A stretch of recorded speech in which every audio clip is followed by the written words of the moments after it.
laporan anda, dan sekarang ini kami akan berikan kongsi ataupun segmen di mana kami akan bincang tentang COVID itu benar. Ya, segmen COVID itu benar ini disiarkan setiap hari Sabtu pada jam 9 malam dan ianya merupakan satu program yang perlu anda tonton untuk kita melihat sendiri bagaimana realiti sebenar petugas-petugas Barisan Harapan kita, negara kita berdepan dengan cabaran pandemik COVID-19 ini. Jadi untuk kita bercakap berkenaan COVID itu benar ini, kita bersama dengan dua orang tetamu pada hari ini, iaitu Grace Aisyah Kedayan, wartawan dan juga penerbit, dan juga Encik Syazwan Naim Nor bin Nor Azmi, penyunting bagi COVID itu benar. Assalamualaikum.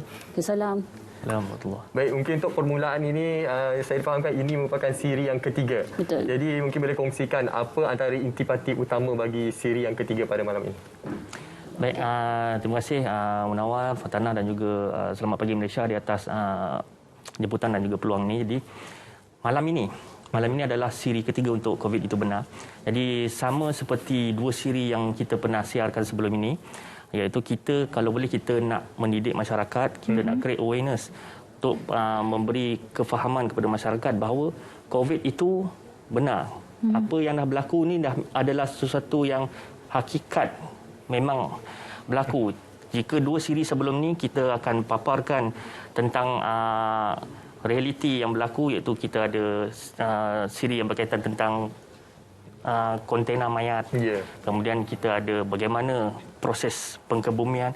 So untuk malam ini kita fokus kepada kenapa kita perlu mengawal penularan COVID-19 ni. Jadi caranya adalah dengan kita mematuhi SOP. Jadi siri untuk malam ini kita akan berkisar kepada sekatan pergerakan penuh ataupun lockdown fasa pertama. Kita fokus kepada perkara tersebut. Dalam masa yang sama, kita juga akan menyelitkan satu bingkisan istimewa. Tak nak kata istimewa, tak adalah istimewa, tapi dia lebih kepada realiti bagaimana pengurusan pesakit di ward COVID-19 di Hospital Sungai Buloh.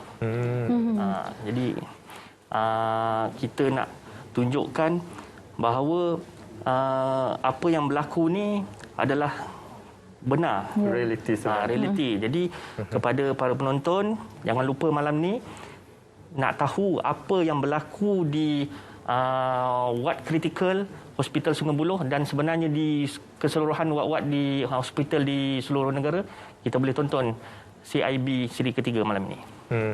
Dan Grace selaku wartawan dan penerbit, bagaimana Grace membuat laporan tersebut sambil juga untuk meyakinkan rakyat Malaysia tentang COVID ini sebenarnya benar, dan juga apa yang berlaku di negara kita ni tentang sistem kesihatan kita berada di keadaan yang lemah juga benar. Jadi apa peranan Grace sebagai wartawan juga? Okey, sebagai peranan saya sebagai seorang wartawan dan juga penerbit, saya sendiri yang akan turun ke lapangan melihat dan mendengar cerita-cerita yang benar daripada bekas-bekas pesakit COVID itu sendiri. Dan membuka mata saya juga untuk kita lebih berjaga-jaga untuk menjaga SOP kita, kerana kita berjumpa dengan ramai orang, dan apa yang memberikan kesan di dalam diri saya adalah apabila mereka kata untuk naik ke ambulans tu mungkin itu adalah kali terakhir untuk mereka berjumpa dengan orang-orang yang mereka sayang, jumpa dengan family mereka. Wow, itu antara cabaran yang dilalui sebagai wartawan. Jadi Encik Syazwan sendiri, kita lihat sekarang ini bagaimana dari segi penyampaian kontennya, kandungannya, dari segi pemilihan visual, pemilihan lagu dan juga perkara-perkara penggunaan bahasa untuk kita mewujudkan kelainan daripada penyampaian berita. Baik,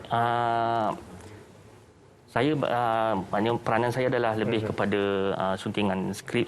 Jadi kita sebenarnya kita nak memahamkan penonton, rakyat. Jadi kita perlukan satu analogi dan juga bahasa yang mudah yang supaya mereka boleh faham, yang pertama. Dan yang kedua, kita kalau boleh kita nak biarkan situasi ataupun keadaan itu yang menceritakan apa yang berlaku. Sebagai contoh macam siri yang mula-mula kontena mayat tu, lihat sendiri.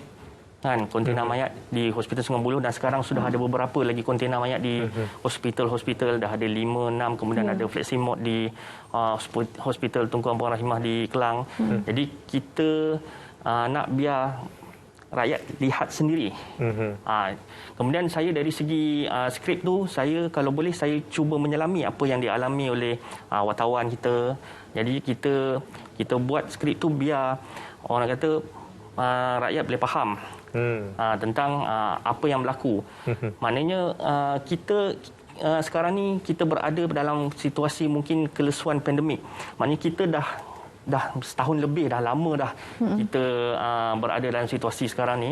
Jadi kalau boleh kita tak naklah kita lupa dan alpa tentang perkara yang telah ditekankan oleh kerajaan. Sebagai contoh perkara yang mudah lah, macam SOP, Prosedur Operasi Standard. Benda tu mudah. Kita diminta untuk pakai pelitup muka, kita kena jaga penjarakan. Tapi kadang-kadang kita lupa dan alpa. Macam semalam pun kita lihat hampir 1,000 orang yang telah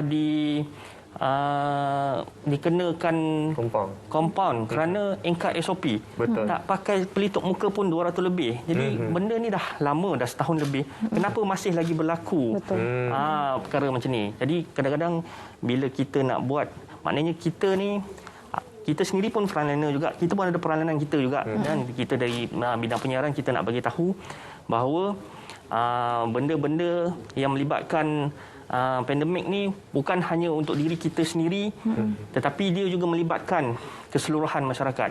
Apa yang kita buat boleh menyebabkan kesan kepada keseluruhan. Kita tak patuh SOP, kesannya bukan terhadap diri kita sendiri, tetapi juga kepada orang lain. Betul. Jadi dengan rancangan COVID itu benar, kita nak bagi tahu bahawa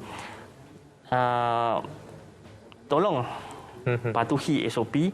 Dan kita kena sedar bahawa apa yang berlaku ni bukanlah satu perkara yang main-main, konspirasi ataupun ni, tapi ia adalah satu realiti yang kita perlu hadapi daripada semasa ke semasa untuk satu tempoh yang panjang.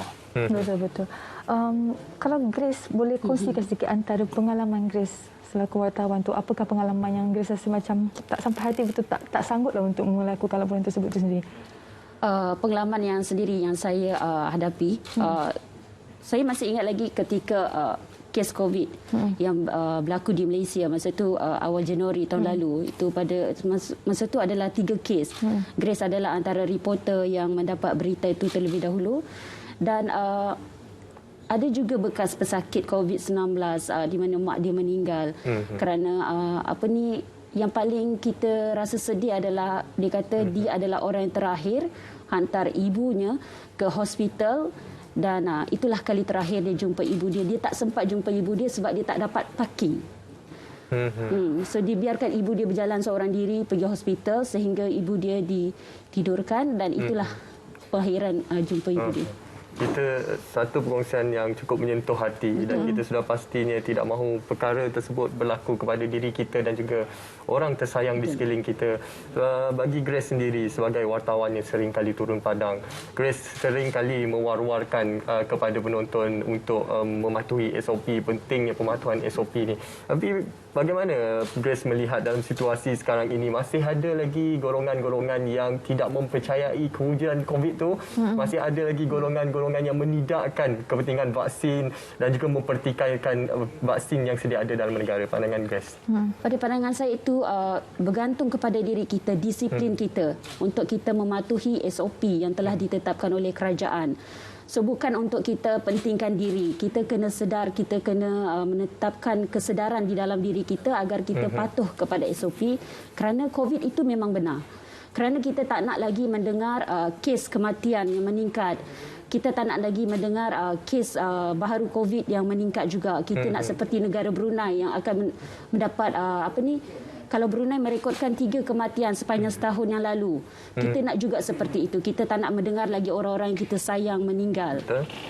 So betapa pentingnya kawalan kendiri itu untuk kita melandaikan lengkuk COVID dan juga kita dapat kembalikan stabil sistem kesihatan kita. Baik, itulah antara perkongsian kita bersama tetamu kita pada kali ini dan kita ingin war-warkan kepada anda semua penonton Selamat Pagi Malaysia. Jangan lupa untuk saksikan COVID itu benar. Kita lihat sendiri secara realitinya apa yang berlaku di sebalik kapasiti kesihatan awam kita yang sekarang ini berada pada tahap yang sangat membimbangkan. Betul. Dengan katil-katil ICU sudah pun berada pada tahap yang kritikal. Baik, terima kasih sekali lagi Gus Aisyah Kedayan, wartawan dan penerbit, dan juga Syazwan Naim Nur bin Nur Azmi, penyunting COVID itu. Terima kasih kerana sudah bersama kami pagi ini.